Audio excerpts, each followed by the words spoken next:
Welcome to KTC dramas Tamil. புதுசாக நம்ம சேனலை பார்க்குறவங்க சப்ஸ்கிரைப் பண்ணிக்கோங்க, மறக்காமல் பெல் ஐக்கானையும் கிளிக் பண்ணிக்கோங்க. இன்றைக்கி நம்ம ஏற்கனவே பார்த்துட்டு இருந்த மாடர்ன் ட்ராமாவோட 25வது எபிசோட் தான் பார்க்க போகிறோம். இந்த எபிசோடோட ஸ்டார்டிங்கில் ஃபேங் என்ன பண்ணுவாங்க அப்படின்னா, ஆஃபீஸ் விட்டு போகிறான்னு சொல்லிட்டு பின்னாடியே போயிட்டு இந்த மாதிரி எக்ஸ்பிளைன் பண்ணுவாங்க. இந்த மாதிரி நடந்த விஷயத்துக்கு எனக்கு எந்த சம்மந்தமும் இல்லாமல் லியா டேரெக்டாக போயிட்டு காங்கை வந்து மீட் பண்ணிட்டா. காங் மூலமாக மூவ் பண்ணதுனால உன்னை வந்து இந்த ப்ராஜெக்ட்குள்ளே சேர்த்துக்கிறதுக்கு என்னால் எந்த ட்ரையும் பண்ண முடியல. இருந்தாலும் என் சுச்சுவேஷனை புரிஞ்சுக்கோ, எப்படியாவது நான் ஏதாவது ஒரு சுச்சுவேஷனில் உன்னை திருப்பி இந்த ப்ராஜெக்ட்குள்ளே கொண்டு வர ட்ரை பண்ணுறேன் அப்படின்ற மாதிரி சொல்லும்போது நம்ம ஷியாவும் புரிஞ்சுக்கிறான். நீங்கள் இது வரைக்கும் ட்ரை பண்ணதுக்கே தேங்க்ஸ் மேடம். ஏன்னா என்னை வந்து லியா வந்து பர்சனலாக அட்டாக் பண்ணிகிட்டு இருக்காது, எனக்கு நல்லாவே புரியுது. நான் வந்து என்னோடய திங்ஸ் எல்லாம் எடுத்துகிட்டு கிளம்புறேன் மேடம் அப்படின்ற மாதிரி சொல்லிட்டு தான் ஒர்க் பண்ணுற பிளேஸ்க்கு போயிட்டு தன்னோட திங்ஸ் எல்லாம் எடுத்து பேக் பண்ணிகிட்டு இருப்பான். அப்படி பேக் பண்ணிகிட்டு இருக்கும்போது கம்ப்யூட்டர் இது வரைக்கும் அவள் கலெக்ட் பண்ணியிருப்பாள் டேட்டா, அது எல்லாத்தையும் யூஎஸ்பி பென் ட்ரைவ்க்கு வந்து மாற்றிட்டு இருப்பான். அப்படி மாற்றி காப்பி பண்ணிகிட்டு இருக்கும்போது போர் அடிக்கும்போது அவனுக்குள்ளேருந்து ஒரு வீடியோ இருக்கும், அதை வந்து ப்ளே பண்ணி பார்ப்பான். அதில் தான் என்ன ஓடிட்டுருக்கோம் அப்படின்னா, நம்ம லீவ் வந்து ஆனுவல் மீட்டிங்கில் அவன் வந்து ஒரு ப்ராஜெக்ட் பண்ணிகிட்டு இருக்கானா, ஃப்ளூடான் ப்ராஜெக்ட்டு, அதை பற்றின விஷயங்கள் வந்து பேசியிருப்பான். அந்த வீடியோ பேசிகிட்டு இருக்கும்போது அதில் என்ன பேசியிருப்பான் அப்படின்னா, நம்பிக்கையை நோக்கி நம்ம தொடர்ந்து ஓடிக்கிட்டே இருக்கணும். அப்படி ஓடிக்கிட்டே இருந்தோம் அப்படின்னா நம்பிக்கை ஒரு நாள் நம்மக்கிட்ட வந்து சேரும், அதுவும் நம்ம கையில் வந்து சேரும் அப்படின்ற மாதிரி சொல்லிட்டு ரொம்ப கான்ஃபிடெண்ட்டாக பேசியிருப்பான். அப்படி சொன்ன விஷயம் நம்ம ஷியாக்கே சொன்ன மாதிரி இப்போ வந்து ஃபீல் ஆகும். ரொம்ப பெரிய மோட்டிவேஷனாக அதை எடுத்துக்குவான். இப்போ சஸ்பெண்ட் பண்ணிட்டாங்க அப்படின்றதுனா இது ஃபீலிங்கும் இருக்காது, நம்ம நம்பிக்கையாக இருக்கலாம், நம்மளோட ஒர்க்குக்கு எப்படியும் பலன் கிடைக்கும் அப்படின்ற மாதிரி சொல்லிட்டு ஒரு கான்ஃபிடென்ஸ் வர ஆரம்பிச்சிடும். ஆனால் அவள் வந்து பாசிட்டிவாக தான் அங்கேருந்து கிளம்புவான். இதுக்கடையில் நம்ம எஸ்கச் குரூப் மீட்டிங் போயிட்டுருக்கோம்ல, அந்த மீட்டிங்கில் வந்து அடுத்து வந்து இந்த பப்ளிக் இஷ்யூ வந்து எப்படி வந்து டேக்கிள் பண்ணுறதுன்னு சொல்லும்போது ஃபேங் வந்து ஒரு ஐடியா கொடுப்பாங்க. இந்த மாதிரி சேரிட்டி ஈவெண்ட் ஒன்று வந்து நடத்துனது மட்டும் இல்லாமல் அதில் டொனேஷன் பப்ளிக்கை வந்து எப்படி எல்லாமே வந்து நம்ம பக்கம் அட்ராக்ட் பண்ணுறது அப்படின்ற மாதிரி சொல்லி பார்க்கலாம், அது கொஞ்சம் நல்லா இருக்கும்ல சொல்லி கேட்கும்போது அதுக்கு லியாவும் சரி ஓகே இந்த ஐடியா எனக்கு ஓகே தான் அப்படின்ற மாதிரி சொல்லுவாங்க. இந்த ஐடியாவுக்கான பொறுப்பு எல்லாத்தையும் லீவையும் அவங்க டீமையும் வந்து நீங்களே ரெடி பண்ணுங்கள் அப்படின்ற மாதிரி சொல்லிவிட்டு லீக்கு அந்த ஒர்க்கை வந்து கொடுத்து அனுப்பி விட்ருவாங்க. உடனே லீ என்ன பண்ணணும், இந்த ஒர்க் பண்ணணும்ல, அதுக்கான டாக்குமெண்ட்ஸ்லாம் எடுத்துகிட்டு வீட்டுக்கு வந்து வருவார். வீட்டுக்கு வந்து பார்க்கும்போது தான் நம்ம சியா வந்து சோஃபாவில் வந்து ரொம்ப டயர்டாக படுத்துருக்கதை பார்க்கவும் அவளுக்கு வந்து பார்க்கும்போதே தெரியுது மனசு ஒழிஞ்சு போயிருக்கா அப்படின்ற மாதிரி சொல்லிட்டு. உடனே லீ என்ன பண்ணுவார் அப்படின்னா, நீ இதுக்கே ஃபீல் பண்ணால் என்ன, இது வந்து ஜஸ்ட்டு சஸ்பென்ஷன் தான், இதுக்காக டயர்ட் ஆயிடுவியா, நீ வந்து இன்னும் எவ்வளவோ போகணும், இந்த சின்ன சின்ன விஷயத்துக்குன்னா நீ வந்து இப்படியே உடஞ்சி போய் உட்காந்துருந்தேன்னா பின்னாடி எவ்வளவோ எப்படி சாதிப்ப அப்படின்ற மாதிரி சொல்லி கேட்கும்போது நம்ம ஷியா கேட்பாங்க, ஆனால் நான் என்னால் முடிஞ்ச அளவுக்கு எல்லா எஃபெக்டும் போட்டேனே, இந்த லியா பர்சனல் கர்ஜுக்காக அது ஆஃபீஸில் கொண்டு வந்துட்டால, இது எப்படி நான் வந்து டாலரேட் பண்ணிக்கிறது, அவள் வேணும்னே தான் என்னை டார்கெட் பண்ணுறேன், என்னை பிடிக்கலேன்றதுக்காக டார்கெட் பண்ணுற மாதிரி தான் இருக்குதுன்னு சொல்லவும் உடனே லீ வந்து ஒரு நல்ல அட்வைஸ் பண்ணுவார். அது லியா மட்டும்தான் இந்த உலகத்தில் இருக்க ஒரே ஒரு ஆளா, இந்த உலகம் அவள் இல்லைன்னு ஓடாது பாரு, அவளை தவிர எத்தனையோ பேர் உலகத்தில் இருக்காங்களே, ஆனால் நீ அவளை விடு, உன்னோட கான்ஃபிடென்ட்டாக உன்னோட ஒர்க்கை பாரு, உனக்கு பலன் கிடைக்கும் அப்படின்ற மாதிரி சொல்லும்போது அப்போ தான் நம்ம ஷியா என்ன பண்ணுவா அப்படின்னா, நைட்டு ஃபுல்லாக ரெடி பண்ணியிருப்பா ஒரு ரிப்போர்ட்டை. அந்த ரிப்போர்ட்டை கொண்டு வந்து நம்ம லீ கிட்ட வந்து காட்டுவாங்க. லீ அதை பார்ப்பாரு.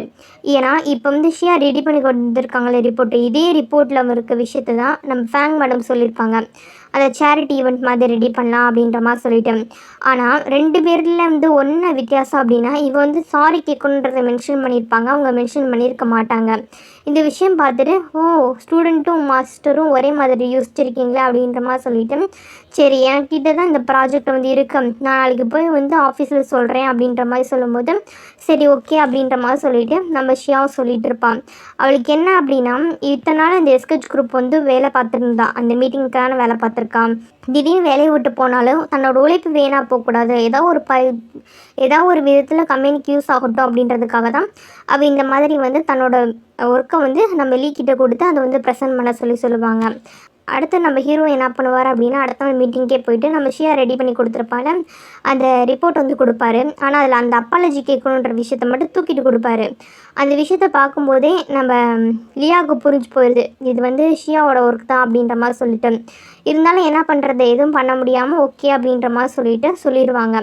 அதுக்கப்புறம் லீ என்ன சொல்லுவார்னா, நம்ம திருப்பி ஷியா வந்து வேலைக்கு வந்து ஜாயின் பண்ணக்கூடாதுன்னு சொல்லும்போது ஃபேங் மேடம் ரெக்கமெண்ட் பண்ணுவாங்க. இருந்தாலும் அதுக்கு வந்து அவள் வந்து அவ்வளோக்கா வந்து பதில் வந்து சரியாக சொல்லிட மாட்டா, அப்படியே வந்து விட்டுருவாள். அடுத்து கட் பண்ணோம் அப்படின்னா நம்ம லீவ் வந்து ஒர்க்கெல்லாம் முடிச்சுட்டு வீட்டுக்கு வருவாரா. வீட்டுக்கு வந்தால் ஷியா சமைச்சு கொடு ஏதாவது சாப்பிடுன்னு கேட்கும்போது அப்போ நீங்கள் காய்கறிகளை கழுவுங்க நறுக்குங்கன்ட்டு வேலையெல்லாம் கொடுத்துட்ருப்பாள். அப்படி வேலை சொல்லிகிட்டு இருக்கும்போது கம்பெனியில் மீட்டிங் என்னாச்சு ப்ரெசன்டேஷன் பண்ணிங்களான்னு கேட்கும்போது பிளான் வந்து ஓகே ஆயிடுச்சு அப்படின்ற மாதிரி சொல்லுவாங்க. உடனே அந்த மீட்டிங் ப்ரொப்போசல் எடுத்து பார்க்கும்போது அதில் சாரி கேட்கணும்னு இவர் சொல்லி இந்த விஷயமே இருக்காது, அது லீவ் வந்து தூக்கியிருப்பாரு. எதுக்கு நீங்கள் தூக்குனீங்கன்னு சொல்லிட்டு நம்ம ஷியா கடுப்பாய் கத்தி விட்ருவான். நான் வந்து என்னோடய பிரின்ஸிபல் எப்போயுமே காம்ப்ரமைஸ் பண்ணிக்க மாட்டேன்னு உங்களுக்கு தெரியாது, எதுக்கு தேவையில்லாமல் இது தூக்குனீங்கன்னு கேட்கும்போது லீக்கு இப்போ டென்ஷன் ஆகிடும். நீ என்ன பேசிகிட்டு இருக்க, எல்லாமே ஒன்றை சுற்றின உலகம் நினச்சிட்டு இருக்கே, அது கிடையாது. உலகத்தில் நம்ம எல்லாத்தையும் ப்ராக்டிக்கலாக வந்து நம்ம ஹேண்டில் பண்ண கற்றுக்கணும். ஜஸ்ட்டு நம்ம ஒன்றும் எஸ்ஹெச் கம்பெனிக்கு ஓனர் கிடையாது, நம்ம கம்பெனிக்கு ஜஸ்ட் அட்வைஸ் கொடுக்குறவங்க மட்டும்தான். அதை அக்செப்ட் பண்ணிக்கிறது பண்ணாதது அவங்களோட விருப்பம். ரெண்டு இருந்து ரியாவோட கேரக்டர் பற்றி எனக்கு நல்லாவே தெரியும். அவள் சாரி கேட்கணும்னு ஒரு பாயிண்ட் இருந்தாவே இந்த பிளானை பார்க்கக்கூட மாட்டா, புரியுதா. ஆனால் இதான் ஒரே வழி அப்படின்ற மாதிரி சொல்லிட்டு இவர் ஆர்கியூ பண்ணிகிட்டு இருப்பார். இருந்தாலும் நம்ம ஷியாவுக்கு செம்ம கோவம் வந்துடும். நீங்கள் எப்படி என்னோடய பிளானை மாற்றலான்னு சொல்லிட்டு கடுப்பில் சமைக்கவே மாட்டாங்க. போங்கன்னு சொல்லிட்டு கோச்சிக்கிட்டு ட்ரெஸ்லாம் சேஞ்ச் பண்ணிவிட்டு நான் வீட்டை விட்டு போகிறேன்ட்டு வீட்டை விட்டு கோச்சிட்டு போயிடுவாங்க. லீக் என்னன்னே தெரியாது. இப்போ என்ன நான் தப்பாக சொன்னேன், இவ எது கோச்சிக்கிறான் அப்படின்ற மாதிரி தான் நம்ம லீ வந்து நின்றுட்டுருப்பார். அதுக்கப்புறம் ஷியா என்ன பண்ணுவாங்க அப்படின்னா டேரெக்டாக நம்ம தாங்கியோவை பார்க்குறதுக்காக போயிருப்பாங்க. தாங்கியோ வந்து பாப்பா வந்ததுலேருந்து ஷியா சைலண்ட்டாக இருக்கிறத பார்த்துட்டு ஏண்டி இப்போ தான் உனக்கு வேலை போச்சுன்னு கேள்விப்பட்டேன்னு என்ன நானே பார்த்தேன், நீ என்ன இப்போ அவ்வளோ கூலாக உட்காந்து சாப்பிட்டுட்டு இருக்கேன், எந்த விஷயமும் அப்படி ஒன்று ஆன மாதிரியே தெரியலையே, ஒரு பதட்டமே இல்லையேன்னு கேட்கும்போது அதுவா அது ஒன்றும் இல்லை, எனக்கு வந்து எப்படியாவது ஒரு நாள் இந்த ப்ராஜெக்டில் வந்து ரிட்டன் கூப்பிடுவாங்கன்ற நம்பிக்கை இருக்கு, அதனால தான் அப்படின்ற மாதிரி சொல்லிட்டு ரொம்ப கான்ஃபிடென்ட்டாக பேசுவாள். பரவாயில்லடி உன்னோட ஆட்டிடியூட்லாம் சூப்பராக சேஞ்ச் ஆயிடுச்சு அப்படின்ற மாதிரி சொல்லிட்டு அவங்களும் பேசிகிட்டு இருப்பாங்க.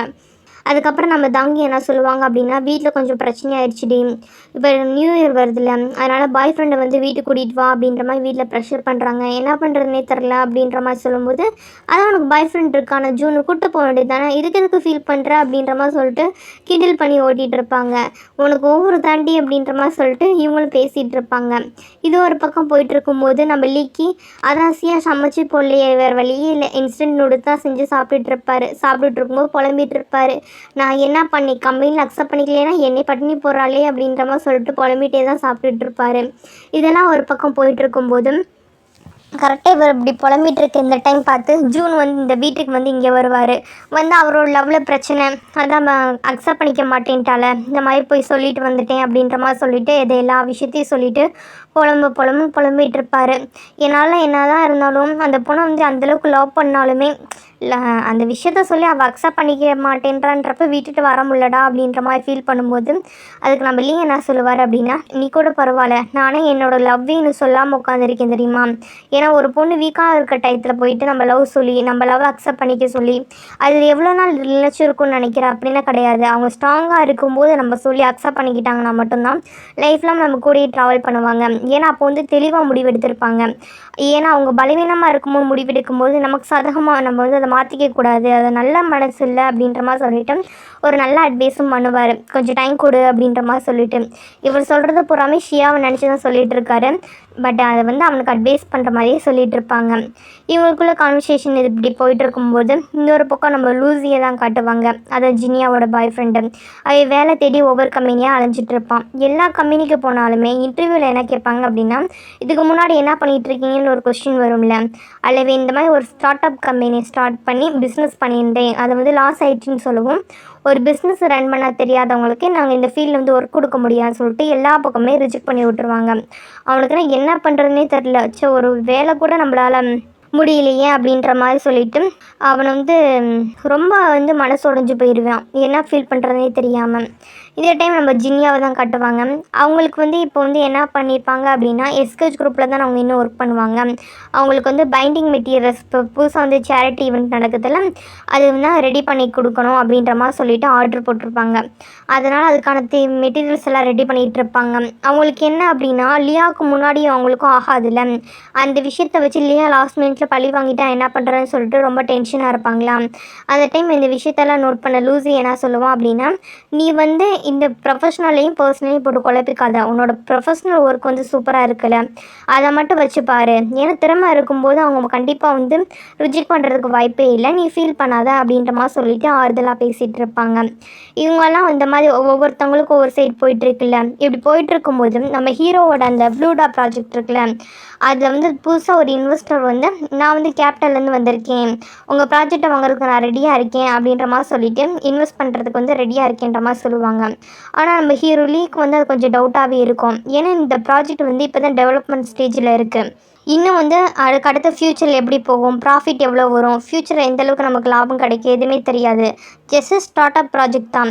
இதுக்கு ஏன் வந்து கேபிட்டல்லேருந்து இந்தளவுக்கு ஆர்வம் காட்டி வந்து ஒரு கொடுக்க ட்ரை பண்ணுறாங்க, இது கொஞ்சம் டவுட்டாக இருக்குதுன்னு சொல்லிவிட்டு அவர் கூட பார்ட்னர் இருப்பார்ல மாலி, அவர் கூட வந்து சேர்ந்து வந்து டிஸ்கஸ் பண்ணுவாங்க. 2 பேருக்கு இடையில டிஸ்கஷனில் ரொம்ப ஹெவியாக போகும். ஒரு வழியாக வந்து நம்ம ஹீரோ கன்வின்ஸ் பண்ணிவிட்டு வேறு சரி ஓகே இப்போ கம்பெனிக்கு வந்து இப்போ புதுசாக ப்ராஜெக்ட் பண்ணுறோன்றப்ப இன்னும் கொஞ்சம் ஆட்களை வந்து ஒர்க் பண்ணுறதுக்கு வந்து எடுத்துக்கலாம், வேலைக்கு வந்து புது ஆட்கள் சேர்த்தோம்னா தான் நம்ம மெயின்டைன் பண்ண முடியும் அப்படின்ற மாதிரி சொல்லிவிட்டு கம்பெனிக்கு இன்னும் கொஞ்சம் ஆட்கள் சேர்க்கறதுக்காக முடிவு பண்ணுவாங்க. இதோட என்ன ஆகுது அப்படின்னா இந்த எபிசோட் வந்து முடியுது. அடுத்து என்ன ஆகுன்றதை அடுத்த ஒரு எபிசோடை பார்த்து தெரிஞ்சுக்கலாம்.